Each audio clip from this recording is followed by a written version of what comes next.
जय श्री राम दोस्तों मैं ऋतु दुबे आपके अपने चैनल ऋतु दुबे एस्ट्रो वर्ल्ड में स्वागत करती हूँ। जी हाँ दोस्तों, आज एक बहुत ही इम्पॉर्टेंट विषय पर वीडियो लेके आई हूँ। दोस्तों आज मैं बताने वाली हूँ संकल्प। जी हाँ, संकल्प की शक्ति क्या होती है, क्या महत्व होता है संकल्प का, क्यों लेना चाहिए और क्या विशेष विधि होती है संकल्प लेने की। दोस्तों जब हम किसी कार्य को करने जा रहे होते हैं और जिसमें हमें नियम पद्धति और सारे रूल्स एंड रेगुलेशन से हम जब बंधते हैं तो हमें संकल्प की ज़रूरत पड़ती है। जैसे हम मान लेते हैं कि हमें किसी भी पूजा पाठ में, वैसे तो जनरली हम डे बाय डे किसी भी काम को, अगर हम डेली रूटीन के काम भी बोलें तो उसमें भी हम छोटे छोटे संकल्प ले लेते हैं। जैसे आजकल की जनरेशन है, हम लोग हैं, सब लोग ये सोचते हैं कि सुबह उठते हैं अपने काम का एक टू डू लिस्ट बना लेते हैं। तो एक्चुअल में वो संकल्प ही तो है कि आज हमें ये काम करना है, ये काम करना है, ये काम करना है। वो लिस्ट में हम चेक करते जाते हैं। तो हमने वहाँ पे अपने कागज पे लिख लिया कि आज हमें ये काम करना ही करना है। तो जब हम किसी पूजा विधि को करते हैं, मान लो किसी पाठ को, किसी मंत्र को, जब हमें सिद्धि की चाह रहती है या हमें किसी विशेष मनवांछित फल की इच्छा होती है, तब हमें संकल्प का जो होता है वो बहुत ही ज़्यादा ज़रूरत होती है। जब भी हम किसी पूजा विधि को मन की इच्छा के अनुसार फल चाहते हैं या फिर उस मंत्र का उपयोग हम किसी सिद्धि करने के लिए करते हैं तो हमें ज़रूरत होती है संकल्प की। संकल्प एक ऐसी विधि होती है, देखिए क्या होता है कि संकल्प, जब हम बिना संकल्प के कोई पूजा करते हैं तो हमें नहीं मालूम रहता है कि उस पूजा का फल या उस मंत्र का फल कहाँ जाएगा। जैसे हमने किसी भी बीज मंत्र का जाप किया बिना संकल्प के, तो उसकी ऊर्जा जो है वो पूरे ब्रह्मांड में घूमती रहती है। उसको मालूम ही नहीं चलता है कि हमें किस फल के लिए किस देवता के पास जाना है। पूरे वो शक्ति जो बिना संकल्प के पूजा पाठ की जो शक्ति है वो कहीं भी घूमती रहती है। हो सकता है कोई नेगेटिव एनर्जी उस मंत्र का उपयोग कर ले, कोई नेगेटिव ऊर्जा या कोई भी व्यक्ति उस ब्रह्मांड में घूमते हुए उस मंत्र की ऊर्जा का उपयोग कर सकता है। तो संकल्प ऐसी शक्ति होती है जो किसी भी मंत्र या किसी भी ऊर्जा को चारों तरफ सुरक्षात्मक कवच बनाने का काम कर देती है। कैसे करती है? जैसे मान लीजिए आपने कोई लेटर लिखा किसी के लिए। अब लेटर तो आपने लिख दिया, पर लेटर पे जहां भी उसको भेजना है, अगर हम उस पर एड्रेस नहीं लिखेंगे, उसका नाम नहीं लिखेंगे, किसने भेजा है, ये पूरा सब कुछ नहीं लिखते हैं, तो वो लेटर कहाँ पे घूमता रहेगा? कहीं भी घूमता रहेगा। और अगर आप उसमें आपने अपना भी नाम नहीं लिखा है तो वो आप तक भी नहीं पहुँचेगा। तो लेटर की जो आपने जो यूज़फुल मटेरियल, जो सामग्री भेजी होगी वो यूज़लेस हो जाएगी।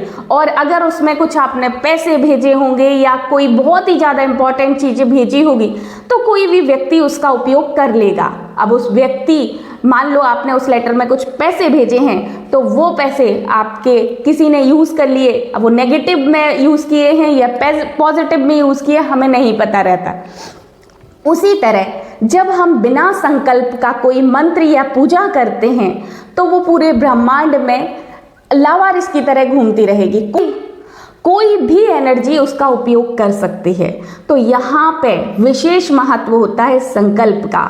जब हम किसी मंत्र का जाप करने बैठते हैं या किसी चीज को इच्छित फल प्राप्ति के लिए कोई मंत्र का जाप, कोई पाठ का जाप, कोई व्रत करते हैं, तो इसीलिए पूरा हम संकल्प करके ही करते हैं। तो जिस देवता के नाम का संकल्प लिया जाता है, जिसने लिया है, जिस तिथि को लिया है, वह ऊर्जा उसी देवता के लिए पहुंच जाती है।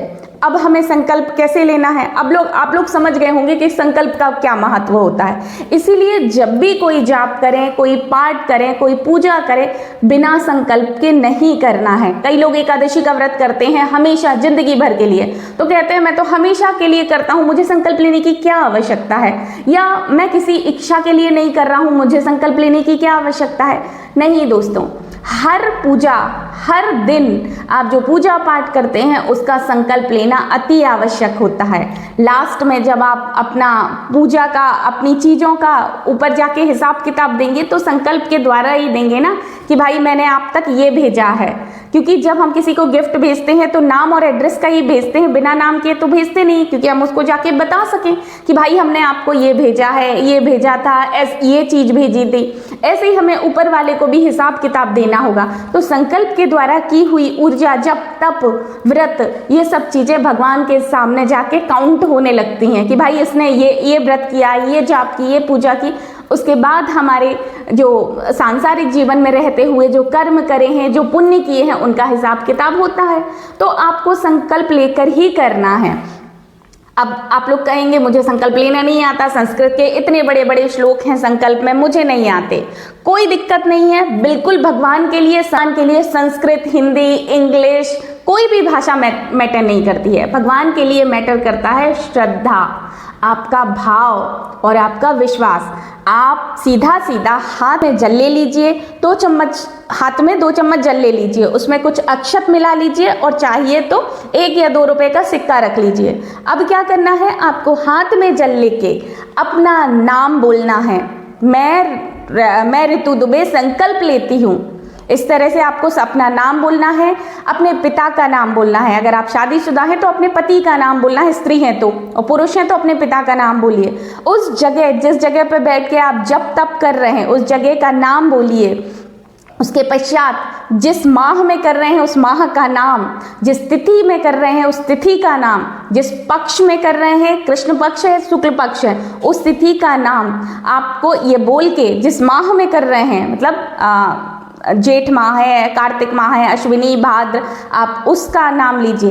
तिथि और सन का नाम लेके बोलिए कि मेरा गोत्र ये है, मेरा गोत्र ये है, मैं इस मनोकामना के लिए इतने पाठ, इतने मंत्र या इस व्रत का संकल्प लेती हूँ। प्रभु मेरी मनोकामना पूर्ण करें, और धरती पे उस जल को छिड़क दें। हाथ में आपको सर्वप्रथम जब अपना नाम लें तो यह भी बोलना है कि जल और दीपक जला लें, क्योंकि अग्नि को साक्षी मानना है। अग्नि और जल और जो आपके पास हो, अगर पंच तत्व है तो बहुत अच्छी बात है, पंच तत्व को साक्षी मान के मैं यह संकल्प ले रही हूँ। तो आपके व्रत का फल, आपका जो जाप है, जो मंत्र है, उसका सीधा सीधा फल उस देवता के लिए, जिस देवता के लिए आप कर रहे हैं, उस तक पहुंच जाएगा और आपका जो भी इच्छा होगी वो जरूर पूर्ण होगी। तो दोस्तों, बिना संकल्प के आपको कोई भी पूजा पाठ नहीं करनी है, कोई भी व्रत नहीं करना है, या जो भी आप कर रहे हैं वो कुछ नहीं करना, क्योंकि जब वो लगनी ही नहीं है तो आपके पूजा पाठ का मतलब क्या है। तो संकल्प लेना बहुत आवश्यक है। अब दोस्तों, कई लोग ये भी कह देंगे कि मैं तो निस्वार्थ भाव से सिर्फ भक्ति के लिए कर रहा हूँ। ठीक है, आप भक्ति के लिए करिए, आप भगवत प्राप्ति के लिए करना चाहते हैं तो उसी का संकल्प ले लीजिए कि मैं भगवत प्राप्ति के लिए संकल्प कर रहा हूँ। आप बिल्कुल जरूर नहीं है कि अगर जल नहीं है, कुछ नहीं है, तो आप सीधा आसमान को साक्षी मान के मन ही मन संकल्प ले लीजिए। इस तरह का आपको संकल्प लेना है। जरूर नहीं है कि आप जल, अक्षत सब कुछ लें। मैंने कहा ना कि यहाँ बात है भाव, भक्ति और श्रद्धा की। आसमान तो हमेशा होता है, धरती हमेशा होती है, वायु हमेशा होती है, तो इनको साक्षी मान के आप हाथ जोड़िए भगवान की तरफ। इन तत्वों को साक्षी मानिए कि इन तत्वों को साक्षी मान के मैं अपना पूरा नाम, डेट सब कुछ बोल के भगवान को अर्पण कर दीजिए।